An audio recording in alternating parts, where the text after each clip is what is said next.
Melody के साथ पहुंचे हुए कुछ युवा, इनसे भी हम बात करेंगे। सर जी, मेलोडी का क्या ये सिग्नेचर है? सर मैं ये बोलने आया हूँ कि अगर धर्मेंद्र प्रधान जी इस्तीफा दे दें तो मैं मेलोडी बांटूंगा पूरी दिल्ली में। मैं यही बोलने आया हूँ। हम नरेंद्र मोदी जी के पास भी जाएंगे, हम मेलोडी दिलाएंगे उन्हें। आप इस्तीफा दिलाओ, एजुकेशन सिस्टम को बदलो, एटलीस्ट एक शुरुआत तो करो। सोनम वांगचुक जी किस चीज की लड़ाई लड़ रहे हैं? वो एक शुरुआत ही की तो लड़ाई लड़ रहे हैं, उनको आप कंसीडर तक नहीं कर रहे।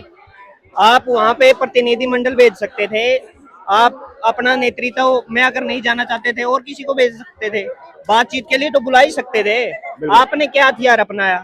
आपने उनको सीधा एक तरह से डिटेन ही किया। आपकी बार पहले लद्दाख प्रोटेस्ट में डिटेन किया था, अब यहाँ पे डिटेन कर लिया।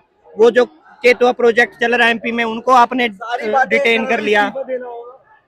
बिल्कुल, देखिए तो तमाम मतलब गुस्सा। विरोध, मतलब विरोध ही का अधिकार नहीं है क्या इस देश की जनता को? हम सबसे बड़ा लोकतंत्र माने जाते हैं, लगता है आपको लोकतंत्र है जिंदा अभी? लोकतंत्र जिंदा है अगर सरकार स्टूडेंट्स की मांग को मान ले, वरना तो फिर प्रत्यक्ष को प्रमाण की आवश्यकता नहीं है, आप जैसा जानते हैं। और वो फैज अहमद फैज का एक शेर है कि तुमसे पहले जो एक शख्स यहाँ तक नशीं था, उसको भी अपने खुदा होने पे इतना ही यकीन था।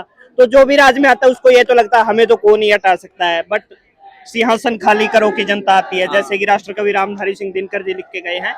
तो जनता के आगे कोई कुछ नहीं है, ये बात आप समझ लेंगे जितनी जल्दी प्रशासन, सरकार चाहे कोई भी हो। 240 सीटें बीजेपी की, गठबंधन की सरकार है, मोस्टली मेजोरिटी वोट तो उनके अगेंस्ट ही है ना। अगर परसेंटेज के हिसाब से आप देखेंगे, मेजोरिटी वोट तो उनके अगेंस्ट ही है। वो बस मेजोरिटी की पार्टी है, ऐसा नहीं है कि मेजोरिटी जनता उनके साथ है पूरे देश की। वो एक सबसे बड़ी पार्टी है और देश के साथ है। अटल बिहारी वाजपेयी जी को कोई कुछ नहीं बोल रहा। उन्होंने क्या कहा कि कोई सरकार रहे, आएंगी जाएंगी सरकारें, लेकिन ये देश रहना चाहिए, इस देश का लोकतंत्र रहना चाहिए। ये तो मतलब अपने खुद के नेताओं की आइडियोलॉजी नहीं फॉलो कर रहे ये लोग।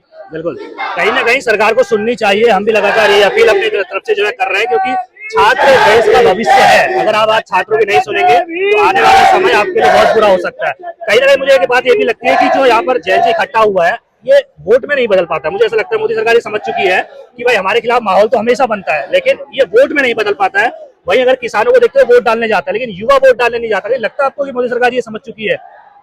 नहीं, देखो आपकी बात कुछ हद तक जायज तो है, क्योंकि वोट बनवाने को लेके भी युवा मैं देखता हूँ इतना जागरूक नहीं है। मतलब ऐसी सोच जो है कि एक वोट से क्या ही हो जाएगा, एक ही वोट से और एक ही टॉफी से होगा जो कुछ होगा। आपका एक वोट का उतना ही मायना है, इससे भी मुंह स्वीट ही होगा। आप रसगुल्ले खा लोगे पूरे डिब्बा भर के, उससे भी स्वीट ही होगा।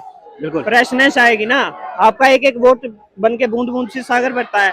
अगर सभी की ऐसी सोच हो जाएगी तो फिर तो अराजकता फैल जाएगी ना। 5000 पुलिसकर्मी तैनात किए गए हैं, लगता है आपको संसद मार्च हो पाएगा? प्रधान इस्तीफा दो। देखिए, पुलिस कर्मियों का मुझे समझ में नहीं आ रहा। दिल्ली पुलिस तो चलिए और मिनिस्ट्री के अंडर है, अमित शाह के अंडर है, तो वो वहां से ही चलता है सारा सिस्टम।